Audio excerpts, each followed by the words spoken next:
খুব বেশি প্রাচীন নয়। মধ্যযুগে সামন্তবাদী সমাজে ব্যবস্থার ফলে পরবর্তীতে ব্রিটিশ আমলে চিরস্থায়ী বন্দোবস্তের সমান্তরালে বাঙালির পদবীর বিকাশ ঘটেছে বলে মনে করা হয়। অধিকাংশ ব্যক্তি নামের শেষে একটি পদবী নামক পুচ্ছ যুক্ত হয়ে আছে। যেমন উপাধি, উপনাম কিংবা বংশসূচক নামকে সাধারণভাবে পদবী বলা হয়।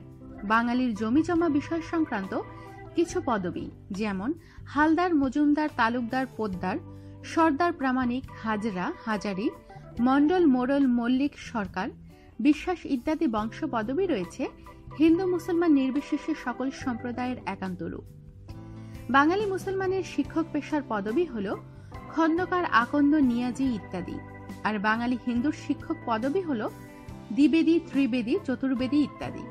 এবার আপনাদের জানাবো বাঙালির কিছু বিখ্যাত বংশ পদবীর ইতিহাস। যেমন শিকদার, সৈয়দ, শেখ, মীর, মিয়া, মোল্লা, দাস, খন্দকার, আকন্দ, চৌধুরী, ভুইয়া, মজুমদার, তরফদার, তালুকদার, সরকার, মল্লিক, মণ্ডল, পন্নী, ফকির, আনসারি, দত্ত। শিকদার সুলতানি আমলে কয়েকটি মহল নিয়ে গঠিত ছিল এক একটি শিখ। আরবি শিখ হল একটি খণ্ড এলাকা বা বিভাগ। এর সাথে ফার্সি দার যুক্ত হয়ে শিকদার বা শিকদার শব্দের উদ্ভব হয়। এরা ছিলেন রাজস্ব আদায়কারী কর্মচারী, শব্দকোষে যাকে বলা হয়েছে শান্তিরক্ষক কর্মচারী। এরা শিখ বন্দুক বা ছড়ি বন্দুক ব্যবহার করতে বলে শিকদার উপাধি পেয়েছিল। সেই থেকে বংশ পরম্পরায় শিকদার পদবীর বিকাশ ঘটে। সৈয়দ সৈয়দ পদবী মূলত এসেছে নবী নন্দিনী হজরত ফাতেমা ও হজরত আলীর বংশ থেকে। প্রায় ১৫০০ বছর আগের এই বংশের সাথে কোনো যোগসূত্র না থাকলেও বাংলাদেশের অনেক মুসলমান পরিবার সৈয়দ বংশ পদবী ব্যবহার করে নিজেদের সম্ভ্রান্ত ও কুলীন মুসলমান বলে দাবি করেন। বাঙালি মুসলমান সমাজে সৈয়দ পদবীর অপব্যবহার ও প্রক্ষেপণ ঘটেছে অনেক বেশি। শেখ শেখ আরবি থেকে আগত শব্দ। সম্ভ্রান্ত মুসলমানদের সম্মানসূচক বংশ পদবী শেখ। যিনি সম্মানিত বৃদ্ধ অথবা যিনি গোত্র প্রধান তাকেই বলা হতো শেখ। হযরত মুহাম্মদ সাল্লাল্লাহু আলাইহি ওয়াসাল্লাম সরাসরি যাকে বা যাদের ইসলাম ধর্মে দীক্ষিত করেছিলেন তিনি বা তার বংশধর শেখ নামে অভিষিক্ত হতেন অথবা শেখ পদবী লাভ করতেন। বাঙালি মুসলমান সমাজে যারা শেখ পদবী ধারণ করেন তারা এমন ধারণা পোষণ করেন যে তারা বা তাদের পূর্বপুরুষরা এসেছিলেন সৌদি আরব থেকে। মীর বা মীর শব্দটি এসেছে আরবি থেকে। আরবি শব্দ আমির এর সংক্ষিপ্ত রূপ হচ্ছে মীর। সেই অর্থে মীর অর্থ দলপতি বা নেতা, প্রধান ব্যক্তি, সর্দার ইত্যাদি। জিতে নেয়া বা জয়ী হওয়া অর্থে মীর শব্দের ব্যবহার হতো। তবে মীর বংশীয় লোককে সম্ভ্রান্ত এবং সৈয়দ বংশীয় পদবীধারীদের একটি শাখাকে গবেষকরা মনে করেন।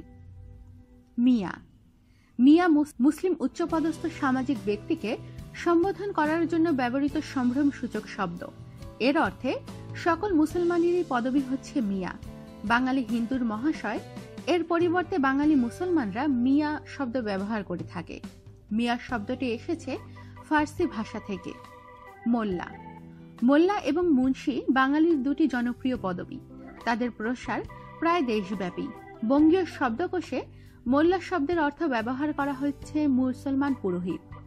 বস্তুত এভাবে মসজিদে নামাজ পরিচালনার কারণেও অনেক মোল্লা উপাধি পেয়েছিল। প্রকৃতপক্ষে মোল্লা হচ্ছে তুর্কি ও আরবি ভাষার মোল্লা থেকে আগত একটি শব্দ, যার আভিধানিক অর্থ হচ্ছে পরিপূর্ণ জ্ঞান বিশিষ্ট মহাপণ্ডিত ব্যক্তি। অন্য অর্থে মুসলিম পণ্ডিত বা ব্যবস্থাপক বা অধ্যাপক হলেন মোল্লা। দাস বাঙালি হিন্দু সমাজে দাস বা দাস বংশ পদবীর ব্যাপক ব্যবহার রয়েছে।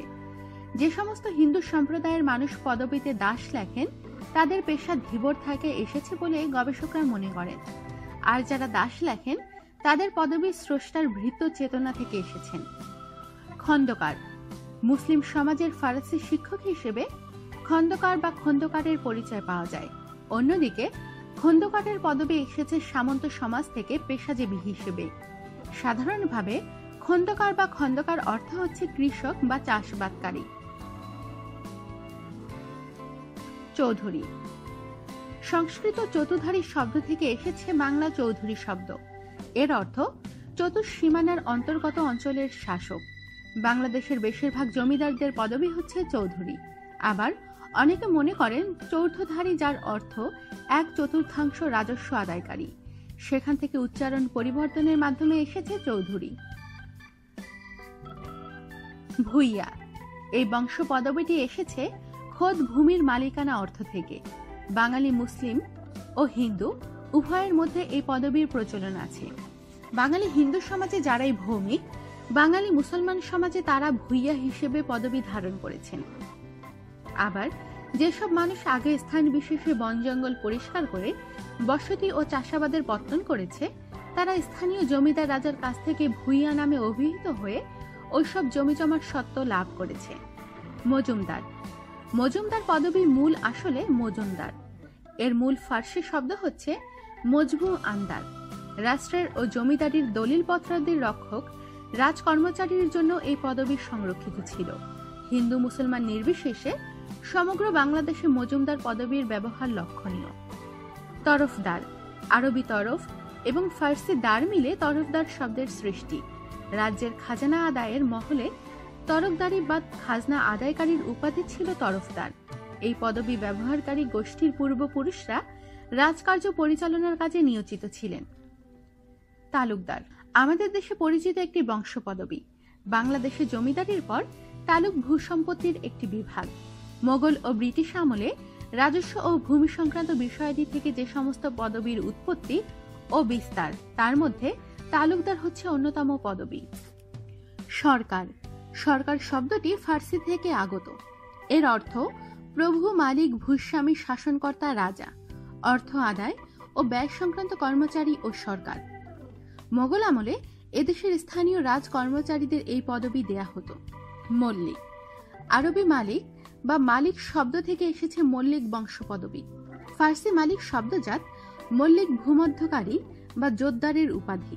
গ্রাম প্রধান বা সমাজের প্রধান ব্যক্তি মালিক। মণ্ডল, বাঙালি হিন্দু মুসলিম সমাজে সমানভাবে ব্যবহৃত হয় মণ্ডল পদবী। বাংলাদেশে অতীতকাল থেকে গ্রামের অনানুষ্ঠানিক এবং সাধারণভাবে গ্রাম প্রধানকে বলা হয় মণ্ডল। বাংলা মণ্ডলরা আগে অত্যন্ত প্রভাবশালী ব্যক্তি ছিলেন। মণ্ডলীয় কাজে তারা অনেক অধিকার ভোগ করতেন। খাজনা আদায়কারী ও রায়তদের মধ্যস্থতা করা কিংবা গ্রামীণ বিপদ আপদ মীমাংসা করতে মণ্ডলরা কার্যকরী ভূমিকা পালন করতেন। ফকির, মুসলমানদের মধ্যে সন্ন্যাস বৃত্তি থেকে এসেছে ফকির পদবী। মরমী সাধকরা গ্রহণ করতেন ফকির পদবী। এটি আরবি শব্দ, যার মূল অর্থ নিঃস্ব। আবার আরবি ফকর শব্দের অর্থ দারিদ্র। এ থেকে ফকির শব্দের উৎপত্তি। ফকির এবং পার্সি দরবেশ ব্যক্তিগণ সাধারণত এদেশে ফকির নামে পরিচিত। বিশেষ কোনো ধর্মের মতের একান্ত অনুসারী না হয়ে যারা সকল ধর্মের মূলনীতি নিয়ে আত্মতত্ত্বের সন্ধান করেন, তাদেরকেও ফকির বলা হয়। আবার সুফি বা বাউল তত্ত্বের ধারকরাও ফকির।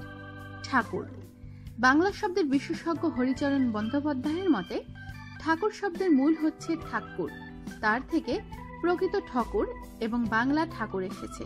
পদবীগত দিক থেকে তা ব্রাহ্মণের পদবী বিশেষ, এমনকি ক্ষত্রিয়েরও উপাধি এটি। মধ্যযুগের কাব্যচৈতন্য ভগবত উদ্ধৃত করে লেখক বলেছেন তা বৈষ্ণবেরও উপাধি। যেমন হরিদাস ঠাকুর পাচক ব্রাহ্মণও এক প্রকার ঠাকুর বলে পরিচিত। এরকম শতাধিক বংশ পদবী রয়েছে আমাদের দেশে। বাঙালির পদবীর ইতিহাস বৈচিত্র্যপথ ও মতের এক অসাধারণ স্মারক হিসেবে চিহ্নিত। আমাদের সাথেই থাকুন আর সাবস্ক্রাইব করুন।